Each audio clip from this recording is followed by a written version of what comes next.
Bonjour à toutes, bonjour à tous et bienvenue à ce cursus du mercredi de Elmo consacré aujourd'hui aux formations d'enseignants, d'enseignantes à Elmo en éducation physique et puis dans le secondaire. Donc, je suis ravie de vous retrouver. Vous le savez peut-être maintenant, les cursus du mercredi, ce sont donc ces rendez-vous, ces séances d'info-études en live où on vous donne des explications sur nos cursus et puis surtout on répondra à toutes vos questions à la fin de la présentation. Donc n'hésitez pas dès à présent, utilisez le chat, posez vos questions dans les commentaires et transmettez toutes vos questions. On est vraiment là pour y répondre aujourd'hui.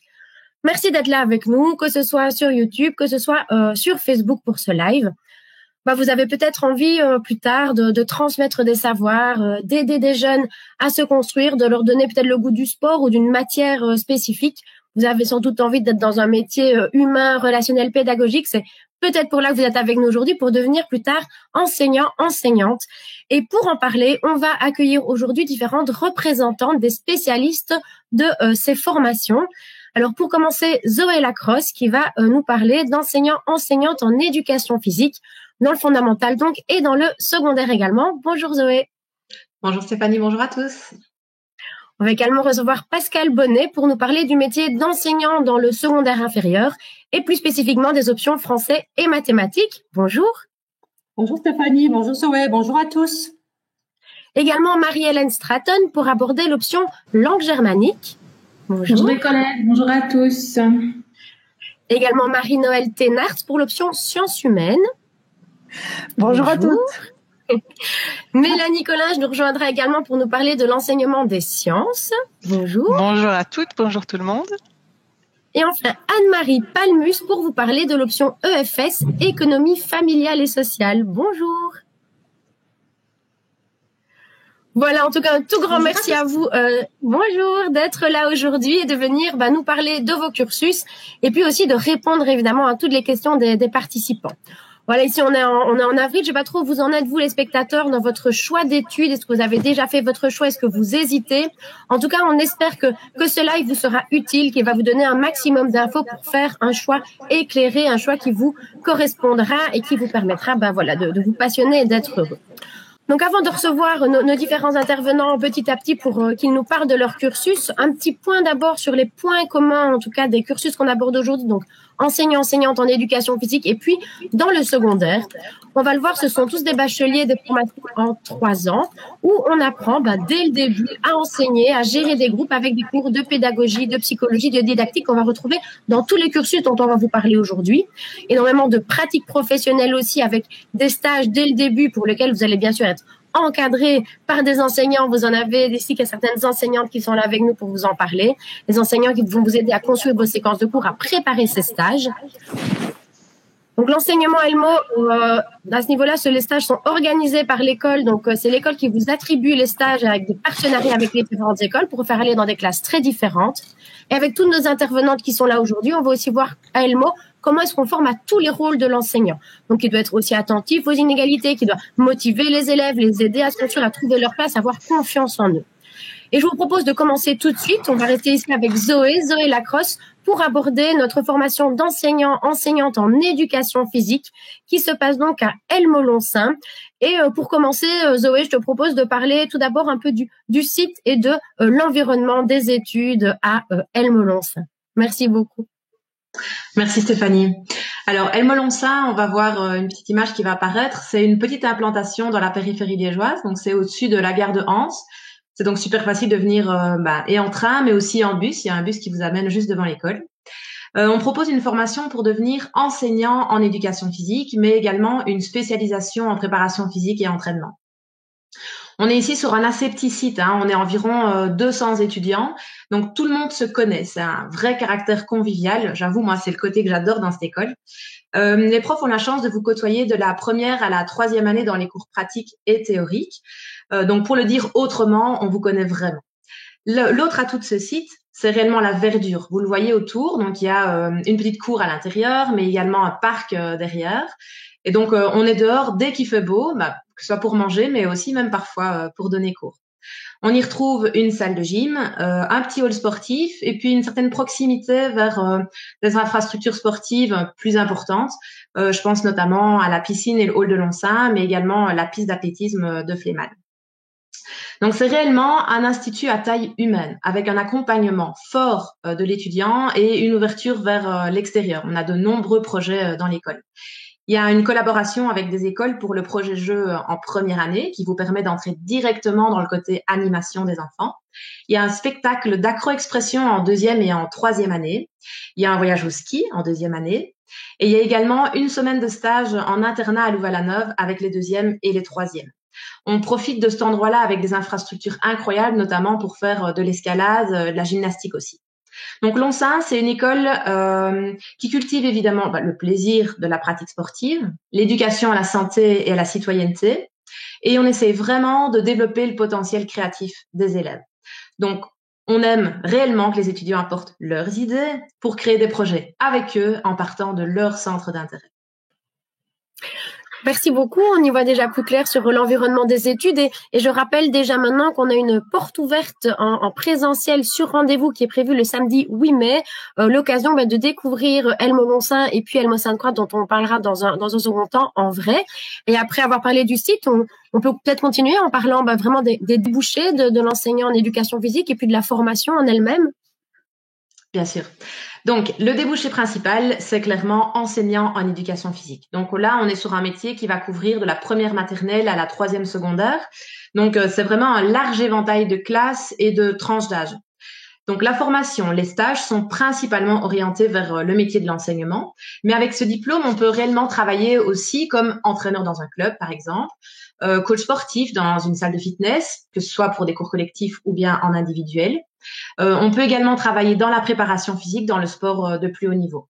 Certains se dirigent même vers des fonctions plus commerciales, on pense notamment chez Decathlon, ou encore dans le secteur de la politique sportive. Ce qui est important à comprendre, c'est réellement l'intérêt du diplôme, car il amène vers une profession qui est reconnue. Ce n'est pas le cas du coaching sportif qui est enseigné par ailleurs. Donc, tout le monde peut dire qu'il est coach sportif. Par contre, c'est impossible pour l'enseignement.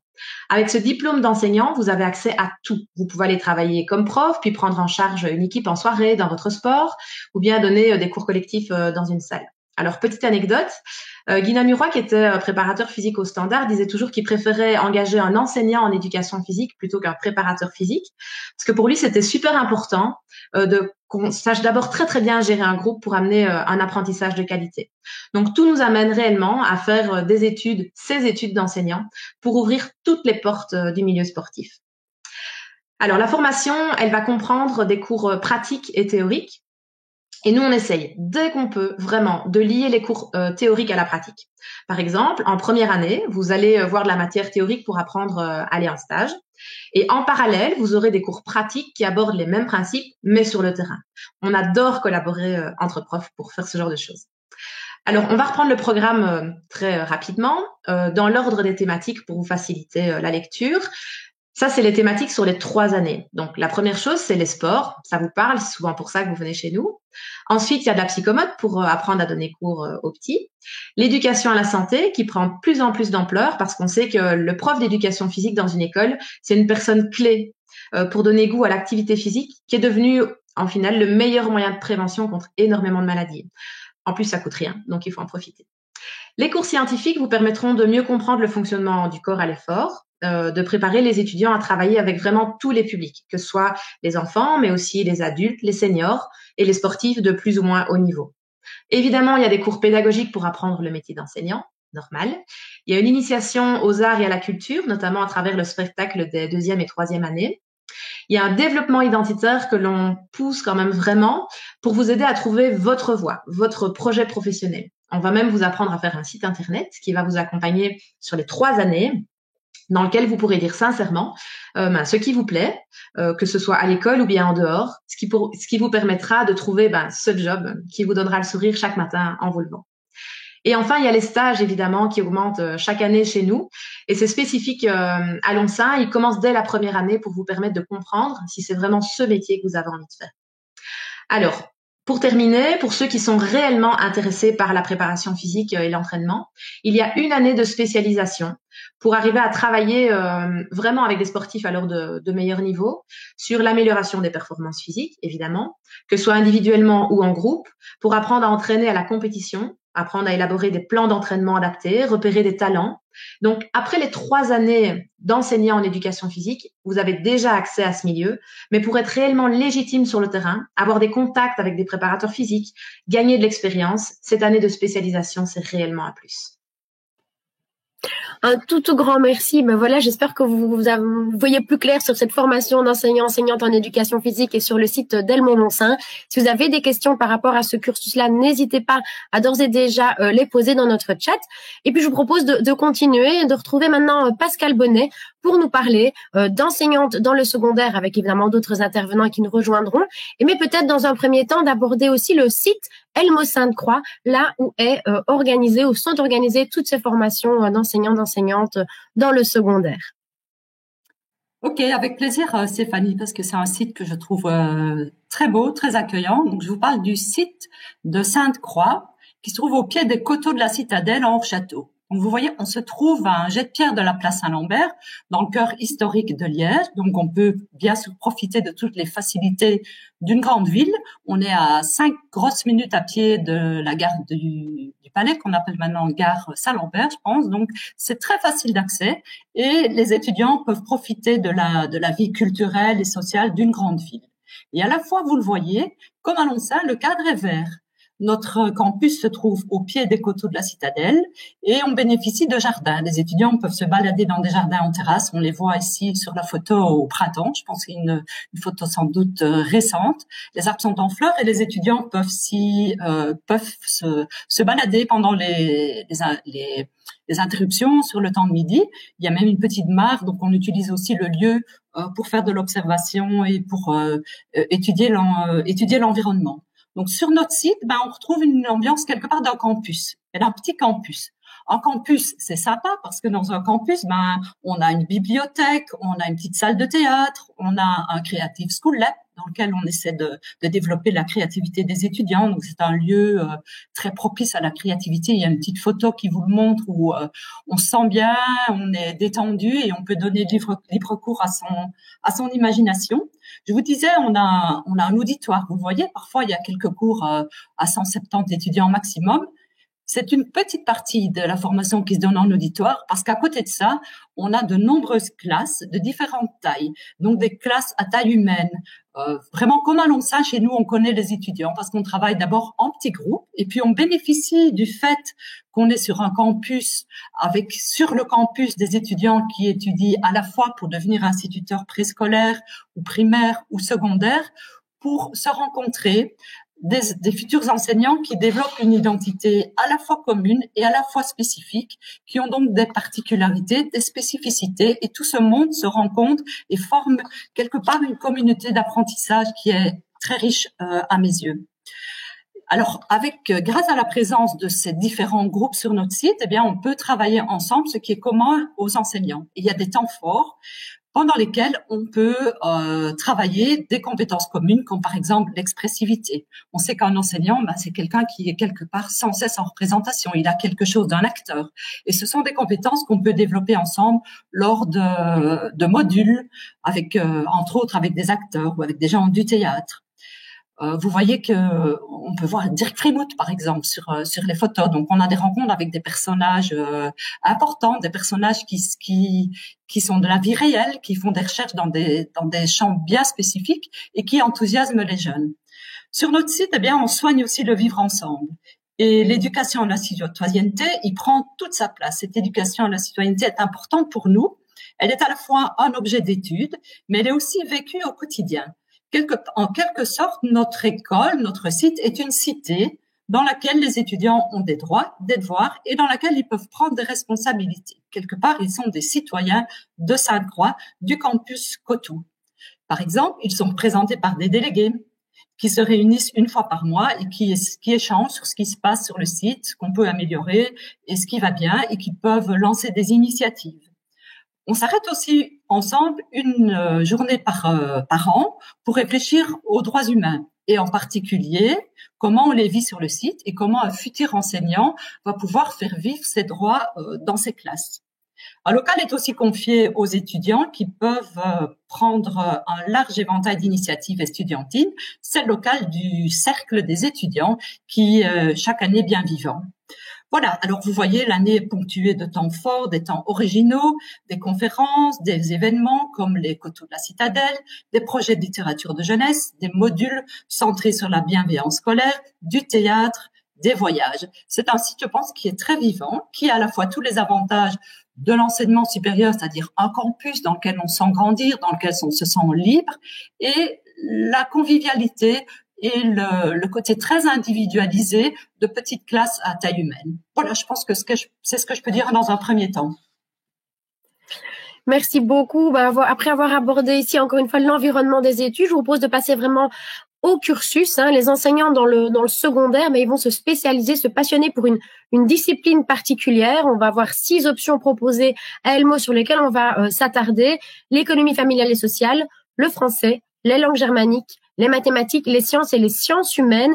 Et pour l'ensemble de ces options, eh bien, il y a aussi des points communs, des axes de formation similaires et vraiment plein de points communs qu'on va aborder aujourd'hui. On va retrouver Pascal Bonnet tout de suite pour parler un petit peu de ces débouchés, de ces points communs, des différentes options de l'enseignant, de l'enseignante dans le secondaire. Voilà, on va retrouver Pascal qui va nous en parler un petit peu plus. Voilà, mais comme tu le dis sur le site, les étudiants ont bien sûr des points communs, les étudiants des Régenda.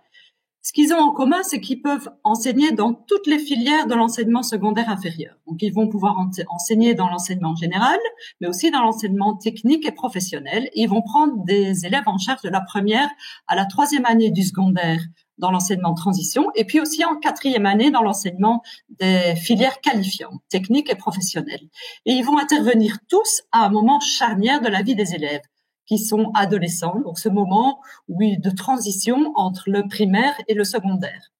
Alors, ce qui est particulier et commun à tous ces étudiants du Régenda, c'est qu'ils ont tous choisi une discipline ou quelques disciplines en intégration, puisqu'on a le français associé à la religion ou le français langue étrangère, les sciences humaines qui regroupent la géographie, l'histoire et la sociologie, les mathématiques seules, les langues qui étudient 2 langues, l'économie familiale et sociale qui aborde un grand éventail de thématiques dont ma collègue vous parlera tout à l'heure.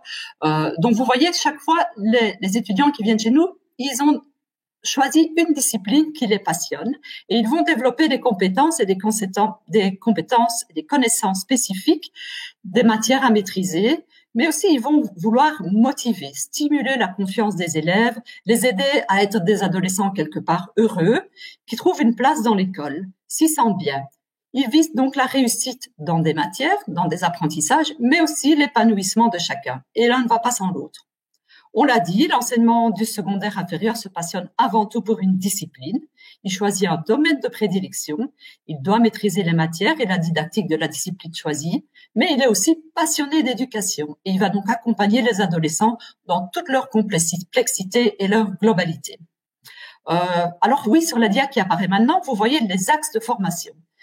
Et en premier, vous voyez qu'il y a un axe tout à fait central qui est la pratique. Et tous les autres axes vont s'articuler autour de cette pratique. Donc très très vite, et c'est Zoé en parlait pour l'éducation physique et c'est la même chose chez nous, très très vite, nos étudiants vont aller sur le terrain. Ils vont observer les écoles, les classes, mais ils vont aussi très vite les prendre en main et progressivement, mais très tôt, devenir responsables d'apprentissage. Donc ils vont réaliser d'emblée les exigences du métier et ça va donner du sens à leur parcours de formation. Donc les cours théoriques établissent constamment des liens avec la pratique enseignante. Pour agir en classe, et vous voyez les autres axes, il faut bien sûr savoir ce que nous dit la pédagogie de comment un adolescent apprend. Il s'agit d'apprendre à communiquer, je vous le disais tout à l'heure, un enseignant, finalement, c'est quelqu'un de théâtre, c'est un acteur, c'est quelqu'un qui va devoir constamment communiquer et enthousiasmer ses classes. Il doit maîtriser sa matière, donc il va falloir approfondir la matière spécifique, la discipline qu'on a choisie, et il faut bien sûr pouvoir transférer didactiquement ces matières, donc il faut connaître les didactiques de chaque discipline.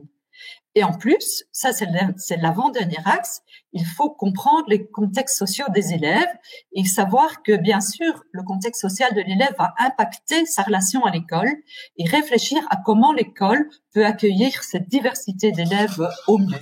Vous voyez le dernier axe, chercher et innover. Progressivement, nos étudiants deviennent des chercheurs et ils cherchent à innover, ils cherchent à faire de l'école un lieu meilleur, ils cherchent à ce que les élèves apprennent mieux, à ce qu'ils soient plus heureux à l'école, et c'est cette dynamique de recherche qu'on va développer progressivement et sur laquelle on va mettre l'accent en dernière année de la formation. Un tout grand merci. Je vous propose maintenant de parler justement plus en détail de ces différentes options et disciplines. Par exemple, si parmi nos spectateurs aujourd'hui, il y en a qui se destinent, qui souhaitent devenir enseignants en français, quelles sont un petit peu les particularités de cette formation-là? J'ai envie de dire qu'au Régenda français, on accueille les amoureux de la langue française. Les amoureux, et pour être amoureux de la langue française, il faut en devenir un spécialiste. Il faut devenir un spécialiste de la langue française dans ses différentes facettes. Il faut donc apprendre à l'utiliser de façon rigoureuse, correcte, personnelle, l'aimer chaque jour un peu plus pour pouvoir l'enseigner avec passion. Et pour ça, nos étudiants s'intéressent à sa grammaire, à son orthographe.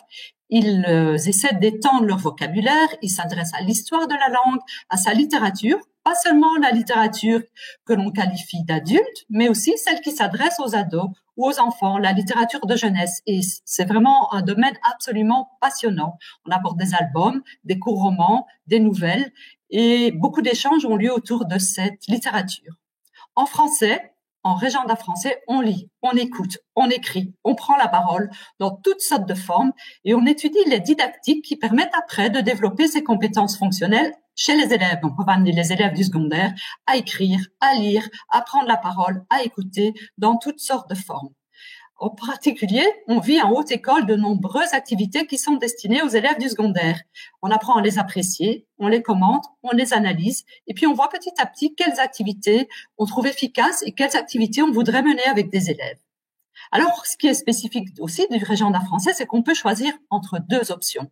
Donc, tout le monde apprend le français langue maternelle, mais en plus de ça, les étudiants peuvent ajouter l'option français langue étrangère ou bien la religion. Le français langue étrangère, là derrière, il y a l'idée d'apprendre à enseigner le français à des élèves ou à des étudiants qui ne sont pas francophones, donc dont le français n'est pas la langue maternelle. Alors, pour pouvoir enseigner à ces élèves, il faut étudier de près ce qui différencie le français des autres langues, ce qui fait la spécificité de son système phonétique, de sa musique, ce qui est caractéristique de la construction de ses phrases, de la forme de ses mots. Et puis, on se demande comment travailler tout cela avec des élèves qui parlent une autre langue. Comment finalement les amener à s'exprimer aisément en français.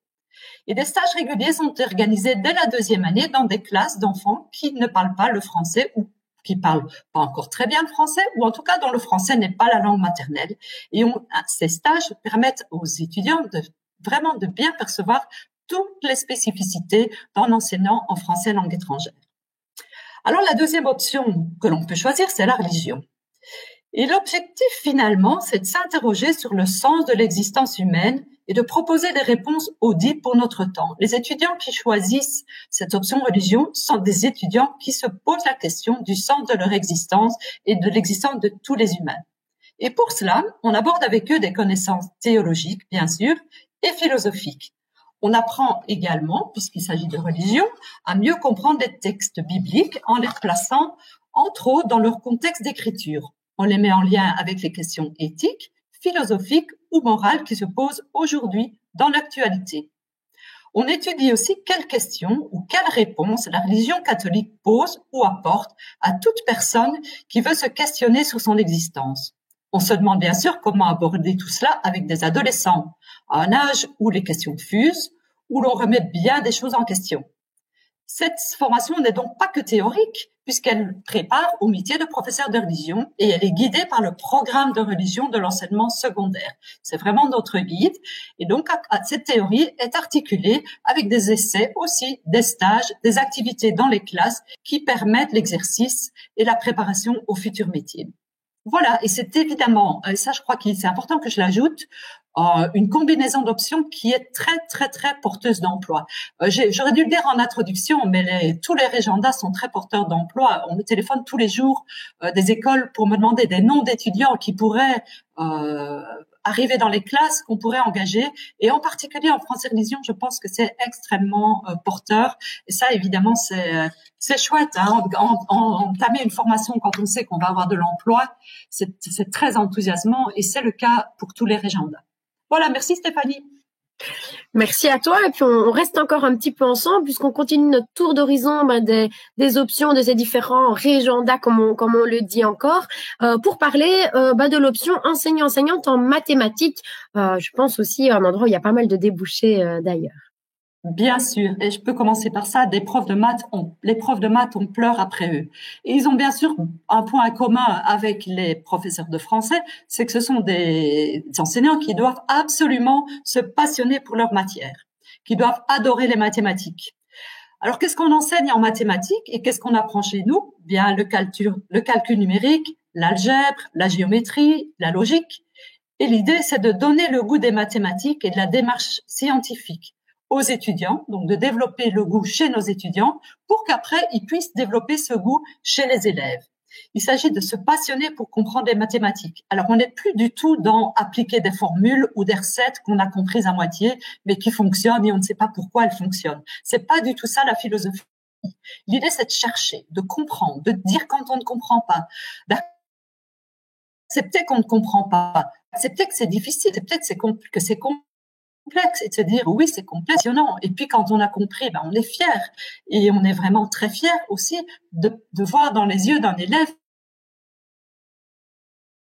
qu'il a compris. Je le disais à un collègue de mathématiques, on va prendre les mathématiques, on va pas apprendre le vélo en regardant le Tour de France à la télévision, mais on va apprendre le vélo en pédalant, en montant des côtes, en ayant le plaisir d'arriver au-dessus de la côte pour se laisser glisser dans les descentes, mais en ayant gravi la côte d'abord.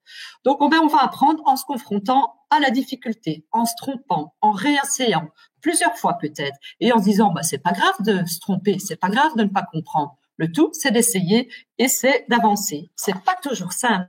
Mais alors là, quelle satisfaction une fois que le défi est relevé, quel bonheur de percevoir une problématique dans son entièreté et de la comprendre, de la saisir, d'en maîtriser et les aboutissants. Eh bien, le défi suivant, comme pour tous les enseignants des régendas, c'est de faire aimer cette gymnastique de l'esprit aux élèves, une gymnastique infatigable. Et pour y réussir, il faut bien sûr accrocher les notions au réel, accueillir les difficultés comme des obstacles que l'on sera fier d'avoir franchis. Apprendre les maths, c'est beaucoup, beaucoup, beaucoup de travail, mais quand on se passionne, eh bien, le travail, c'est juste du plaisir. Magnifique. Merci beaucoup Pascal pour toutes ces informations. Et puis je vous propose maintenant de continuer en accueillant une autre intervenante, Marie-Hélène Stratton, qui va venir vous parler de l'option langue germanique, si c'est vers cette option-là que vous vous destinez peut-être pour l'année prochaine ou pour plus tard. Voilà, on t'écoute Marie-Hélène. Merci Stéphanie, bonjour, rebonjour à tous. Donc moi je suis ici pour présenter l'option langue germanique. Donc c'est une option qui forme des enseignants en anglais néerlandais ou en anglais allemand. Donc ce sera le tout premier choix à faire, en fonction de vos goûts bien sûr, mais aussi des langues pour lesquelles vous avez déjà un bagage, vous avez déjà des prérequis solides.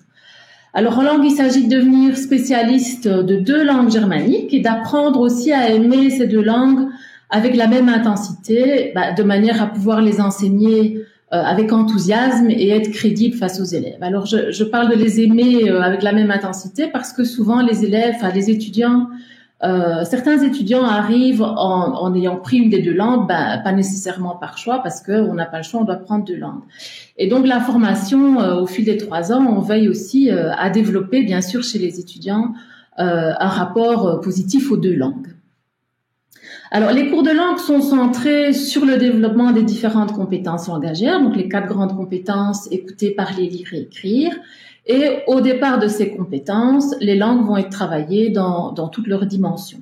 Donc, la dimension linguistique avec le lexique et la grammaire, les dimensions discursives et pragmatiques où on va travailler la production de différents types de discours dans des contextes diversifiés.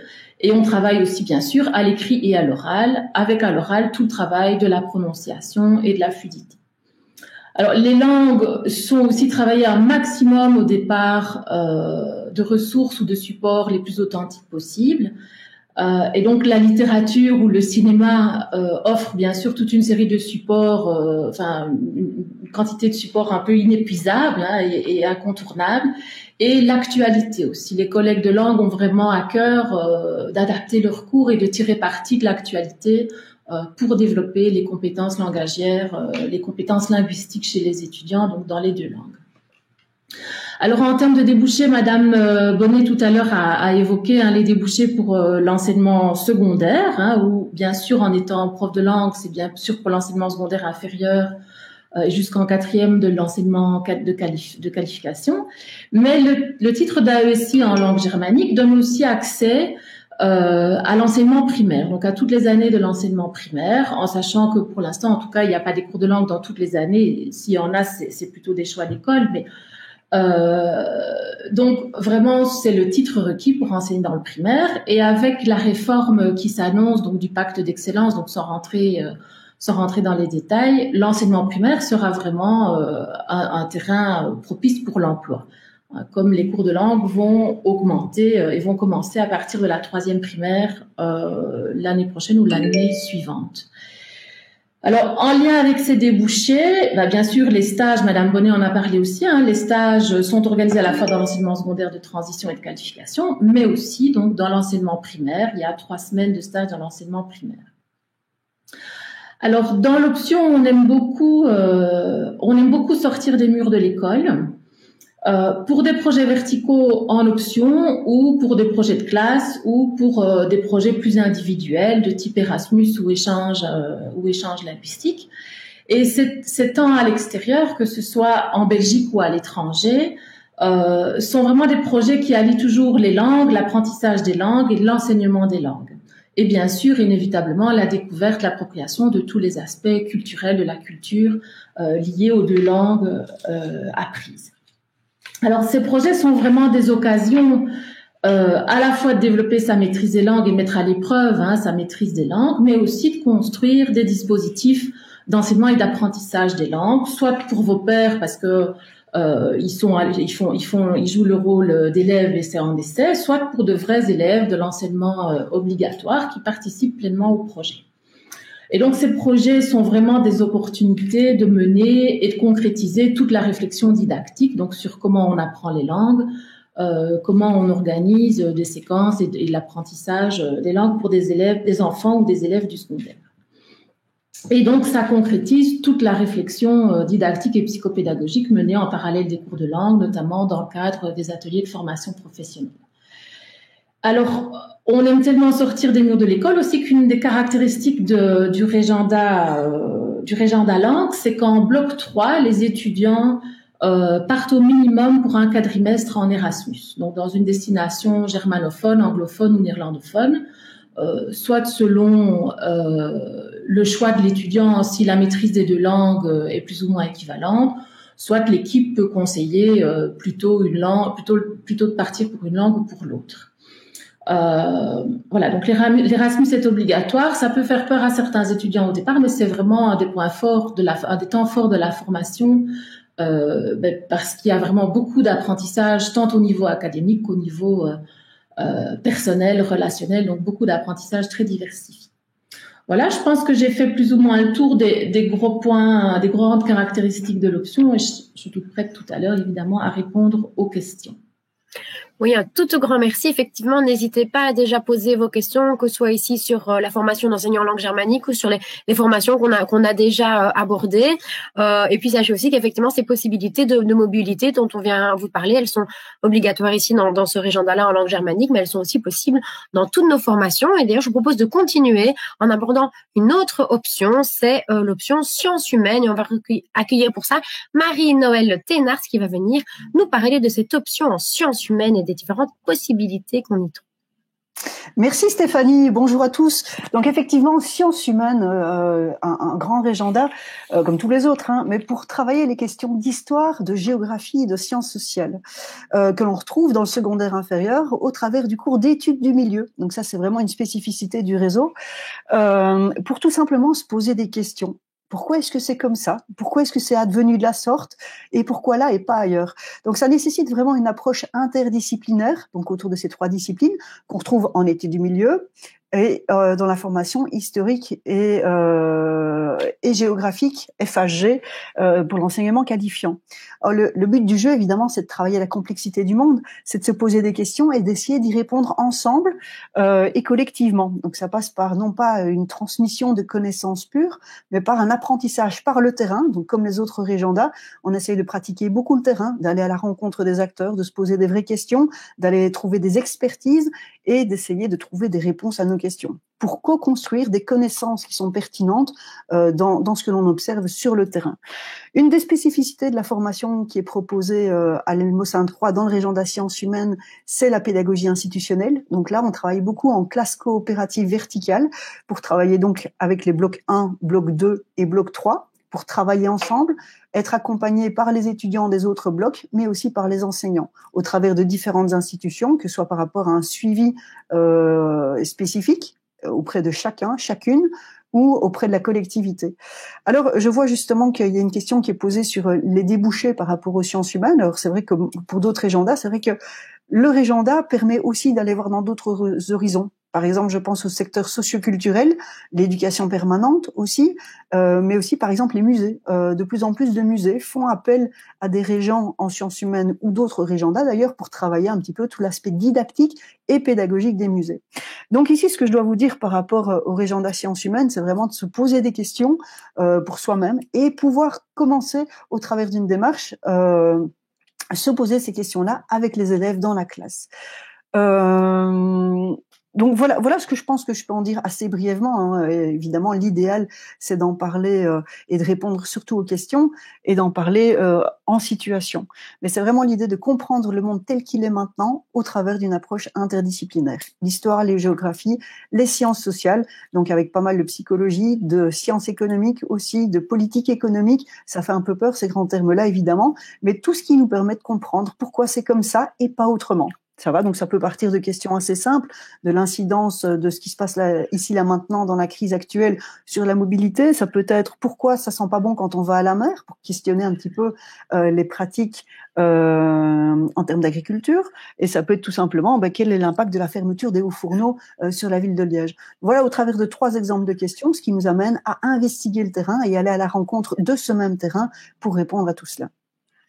Super, merci beaucoup de la curiosité, de la transversalité, voilà, qui semble très intéressant, et je vous propose de continuer notre tour d'horizon, hein, toujours de ces options enseignants-enseignantes, et on va continuer avec l'enseignement des sciences. Voilà, si vous souhaitez devenir enseignant-enseignante en sciences, eh bien, on va en parler avec Mélanie Collinge qui va vous donner quelques explications. Merci Stéphanie. Alors effectivement, si vous aimez les sciences, ou que ce soit la biologie, la chimie ou la physique, et que vous aimez les partager ou les faire apprendre à d'autres, mais vraiment c'est un régenda qui vous convient. Alors il faut pas être expert universitaire dans chacune des disciplines, mais il faut aimer les découvrir, aimer les apprendre, et puis se rendre compte que les sciences, ça s'apprend pas dans les bouquins, pas que en tout cas. Il faut pouvoir sortir du mythe du vieux scientifique tout rabougri qui reste dans son laboratoire. Notre société, elle a besoin de scientifiques, et pour pouvoir lancer des vocations scientifiques, ça commence par l'enseignement. Et ici, l'enseignement qu'on va pouvoir vous proposer, c'est de partir sur le terrain, c'est de pouvoir découvrir les outils, et notamment les outils numériques qui vont vous permettre d'apporter un enseignement différent, très dynamique, et de pouvoir donner du sens aux apprentissages. Alors, il va y avoir de la pratique, il va y avoir de la découverte, il faut que vous soyez un peu curieux. Vous avez, en termes de locaux, il y a 3 grands laboratoires, qui est dédié à la physique, un autre à la chimie et un 3e axé sur la biologie. Mais alors, il y a beaucoup d'activités interdisciplinaires, que ce soit des sorties sur le terrain, donc il y a des visites de musées, il y a l'étude de l'écologie à travers l'environnement proche des coteaux, mais aussi dans le cadre de sorties en forêt ou même dans la ville.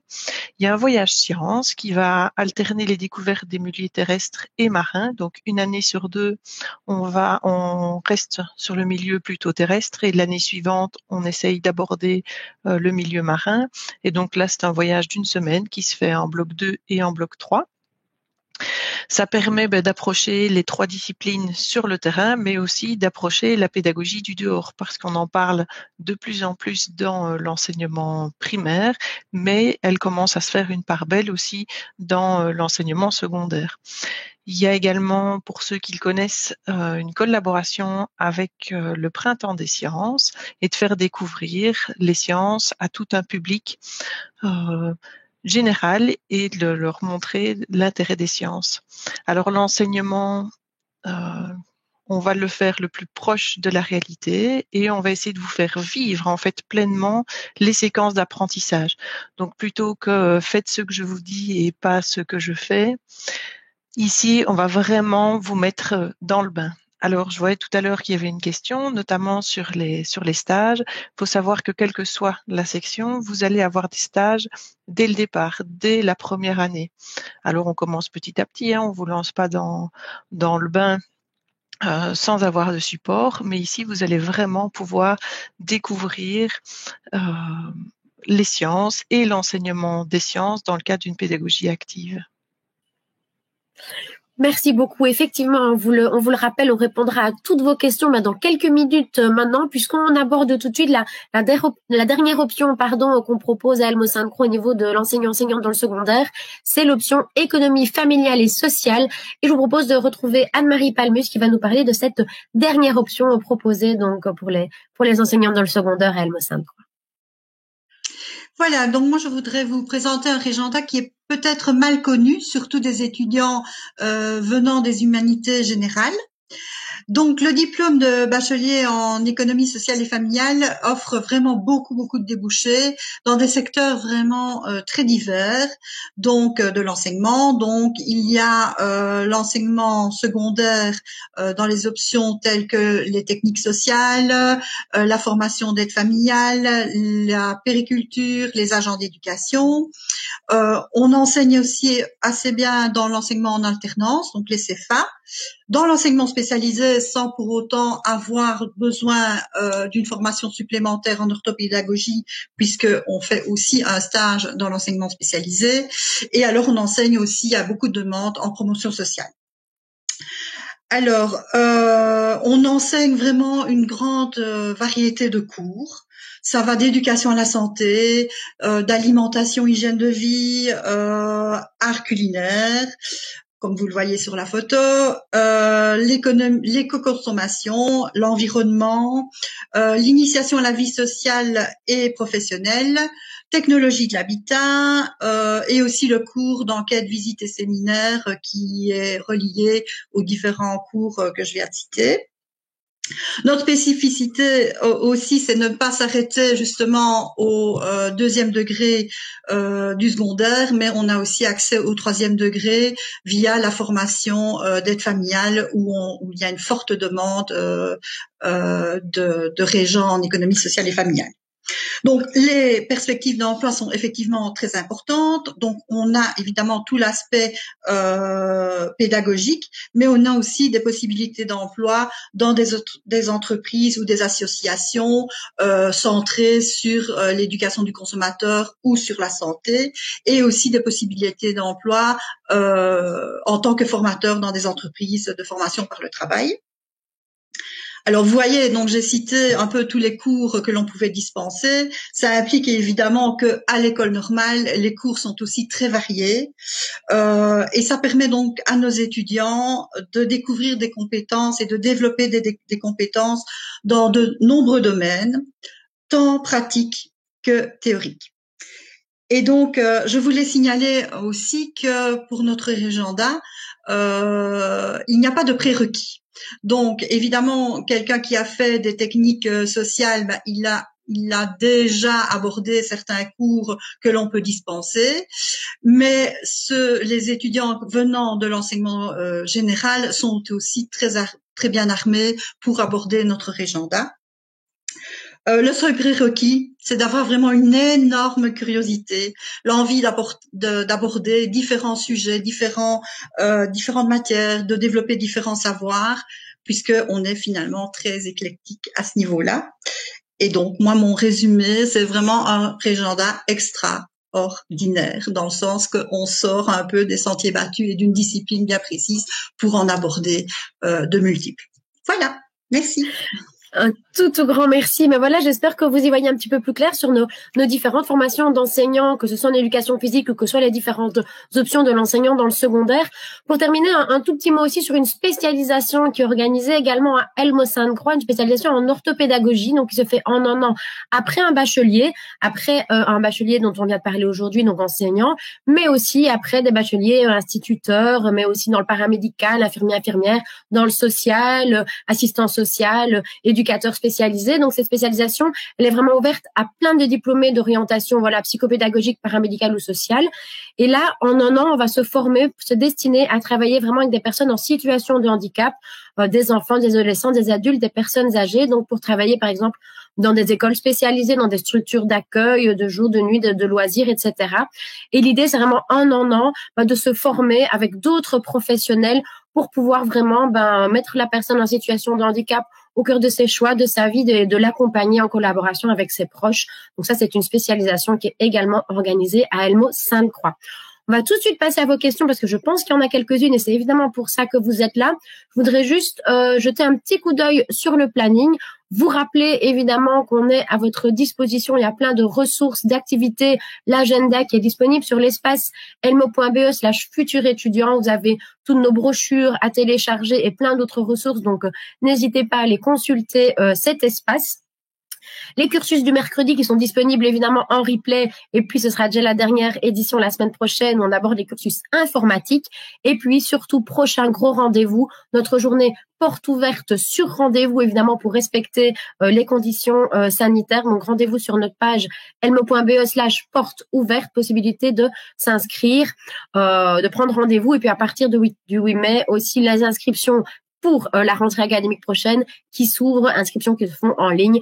Et puis sur l'espace futur étudiant, vous avez aussi tout plein de contacts d'étudiants ambassadeurs auxquels vous pouvez poser toutes vos questions. Voilà, je vous propose de retrouver tous nos intervenants puisqu'on a un panel très féminin aujourd'hui. Donc, je vous propose de retrouver un petit peu tout le monde. Voilà, merci encore pour toutes vos explications. Et puis, on est là maintenant pour répondre aux questions qui, je pense, sont arrivées. On en a quelques-unes.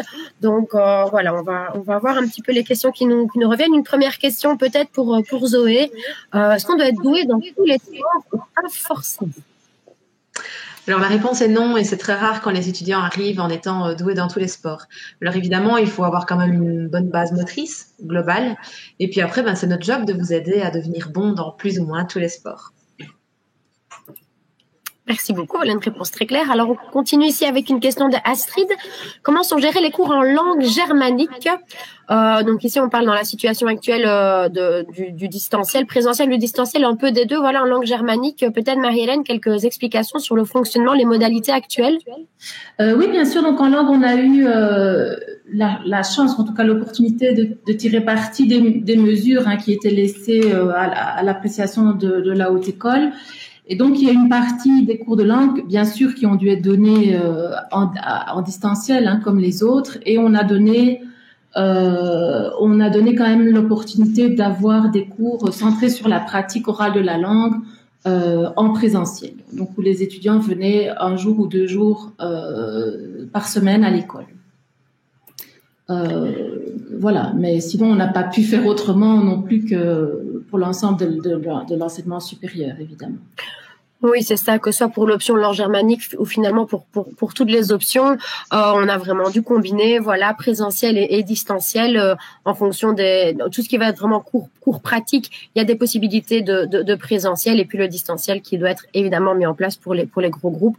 Mais ça, on espère aussi, bien sûr, que pour vous l'année prochaine, on sera revenu à beaucoup plus de présentiel. C'est évidemment l'objectif. Peut-être prendre une autre question ici d'Hortense. Est-ce qu'il y a des stages dès le bloc 1 dans l'enseignement en maths, français et langue étrangère ? Voilà, on a plusieurs options. Pascal, peut-être si tu veux répondre à cette question d'Hortense. Oui, donc en fait, l'organisation des stages, elle est la même pour tout le monde sur le site. Hein. Donc on travaille avec les écoles de secondaire en partenariat très très proche. Ce qui est spécifique à notre haute école, c'est que c'est nous qui organisons les stages pour les étudiants. C'est nous qui choisissons les maîtres de stage et donc l'étudiant ne doit pas lui-même aller frapper à la porte de l'école pour se trouver un maître de stage. Alors peut-être que ça ne vous semble pas étonnant, mais pour moi, c'est une grande qualité de notre haute école d'offrir ce service-là. On s'investit beaucoup et ça veut dire que tous les étudiants ont un lieu de stage. Et ils l'ont dès la première, en effet. Donc, dès la première année, dans tout le régionat, en maths, en français, en langue étrangère, en sciences, en économie familiale et sociale, tout le monde a un stage en première. En fait, en première année, les étudiants vont en stage 2 semaines différentes, au 2e quadrimestre, mais ils y vont dans les mêmes classes. Donc, ils ont le même maître de stage. Donc, il n'y a qu'un seul travail, je voudrais dire, d'intégration dans l'école qui doit être fait, de prise de contact avec le maître de stage et de prise de connaissance des élèves. Le premier stage, donc c'est 1 semaine, les étudiants donnent en généralement 6 heures de cours. Et la 2e semaine, pas plus de 8 heures.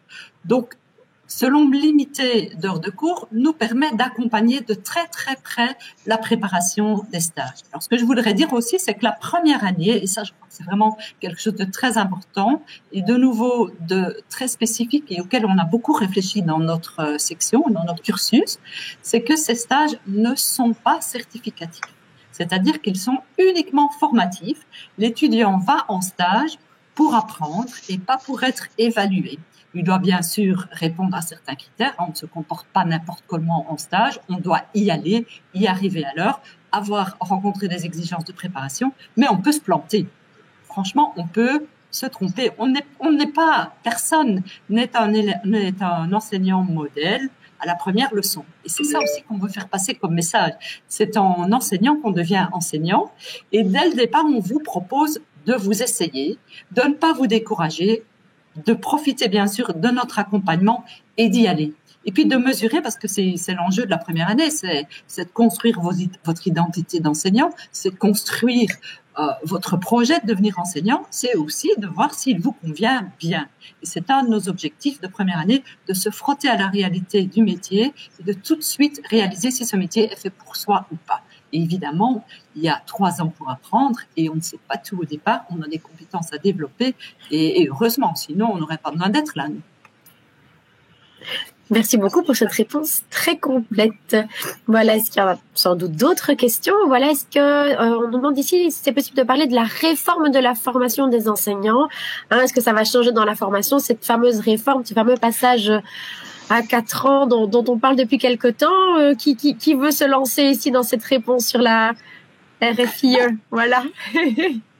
Moi, ce que je peux vous dire, en tout cas, de mes infos à moi, c'est que ça fait longtemps qu'on en parle. Elle a été reportée et donc, pour l'instant, elle est reportée normalement à la rentrée 2022, mais rien n'est sûr, rien n'est moins sûr. Voilà, on est en attente d'infos. En tout cas, si vous vous inscrivez ici l'année prochaine à rentrée 2021, il n'y aura pas de changement. Ce seront toujours bien des études en 3 ans.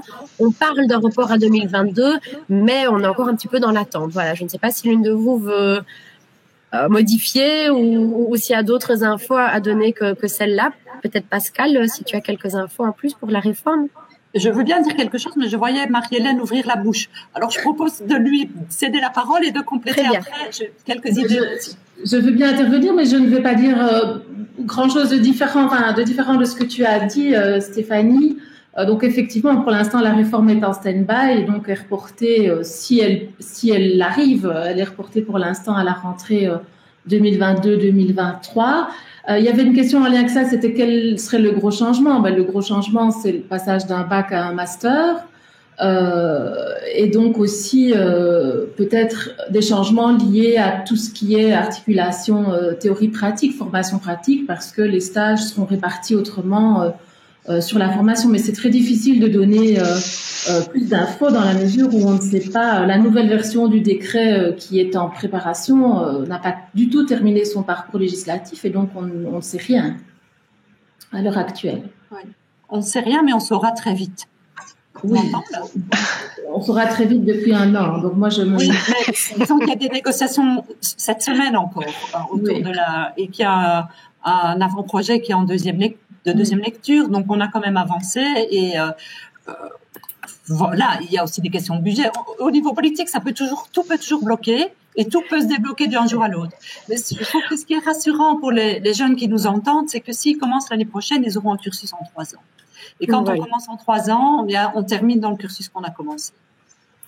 Et sachez aussi que sur notre site internet, on a en dessous il y a des pages évidemment pour chaque cursus et en dessous vous avez à chaque fois un petit pavé sur la réforme et on la met à jour dès qu'on a des infos. Donc voilà, vous pouvez aussi bien sûr être informé via ce biais-là. Mais voilà, pour l'instant stand-by et pas de changement pour les inscriptions l'année prochaine. Alors, une autre question pour les langues germaniques. La connaissance des 2 langues doit-elle être équivalente?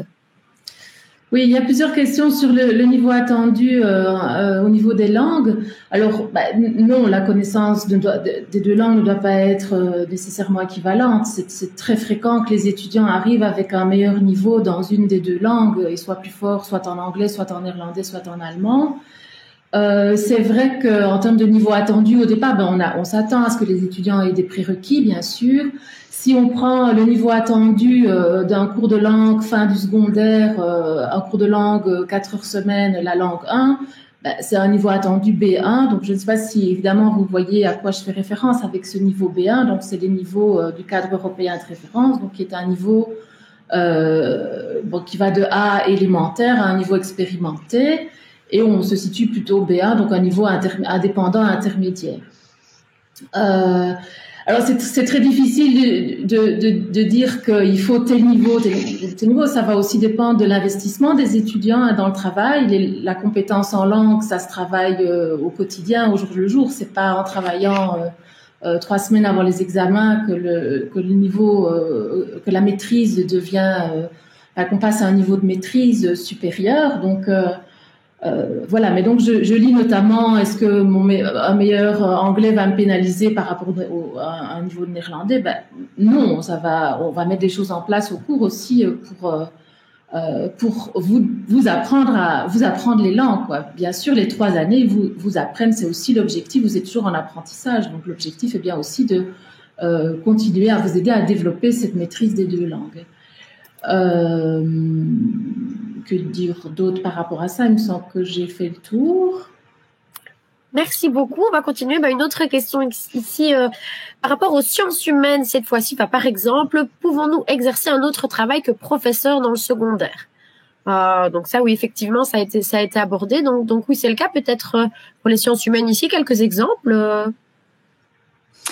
Oui, donc tout à fait. Là, on a l'exemple d'une étudiante qui travaille à la Maison de l'Urbanité à Liège, une autre étudiante qui travaille à la ville de Liège, un autre étudiant qui travaille dans un musée, les territoires de la mémoire. Donc voilà, au travers de 3 exemples, ce qu'il y a moyen de faire. Mais de nouveau, là, je pense que c'est une question aussi d'individu et de volonté. Donc il y a effectivement la formation pédagogique qui ouvre à un domaine, celui de pouvoir travailler de manière didactique et pédagogique. Et donc on ouvre évidemment le secteur de manière beaucoup plus large. Un tout grand merci. Et donc, effectivement, dans les autres options d'enseignants-enseignantes dans le secondaire qu'on a abordé aujourd'hui, le débouché premier, on l'a dit, c'est l'enseignement et c'est vers là qu'est tournée la formation. Il y a bien sûr d'autres possibilités. Donc, il y avait plusieurs questions qui regroupaient, qui revenaient un petit peu sur les mêmes thématiques. Je ne sais pas si on a encore une autre question ou si on a peut-être pu répondre aux différentes questions des spectateurs, des participants aujourd'hui. Voilà, oui. Je vois une question sur le nombre de cours de langue par semaine, en fait, question de Corentin. C'est difficile d'avoir un nombre régulier dans la mesure où il y a les stages, etc. Et donc, selon les années, les nombres d'heures de cours par semaine sont pas nécessairement les mêmes, mais en moyenne, ça tourne autour de 6 à 8 heures d'une même langue par semaine. Donc, 6 à 8 heures de néerlandais, 6 à 8 heures d'anglais par semaine. Ou d'allemand. En bloc 1, en tout cas. En bloc 2, ça peut être un peu moins parce que les périodes de stage sont plus longues. Voilà, donc c'est réparti un peu différemment sur l'année. Merci beaucoup. Et pour ça aussi, pour toutes les options, sur le site internet, vous avez évidemment accès à l'ensemble du programme d'études. Ces programmes d'études sont aussi disponibles dans les brochures que vous pouvez télécharger, et c'est vraiment très important de bien consulter le programme d'études de la formation qui vous intéresse pour bien savoir les cours que vous allez avoir. Pour parler du choix des langues, je pense qu'on en avait un petit peu parlé dans la présentation, mais si vous voulez peut-être revenir là-dessus. Mais je voulais juste amener une précision parce que on a parlé anglais, néerlandais beaucoup aujourd'hui. Et je me suis demandé, tiens, est-ce que tout le monde est bien conscient qu'on peut aussi apprendre l'allemand chez nous, hein?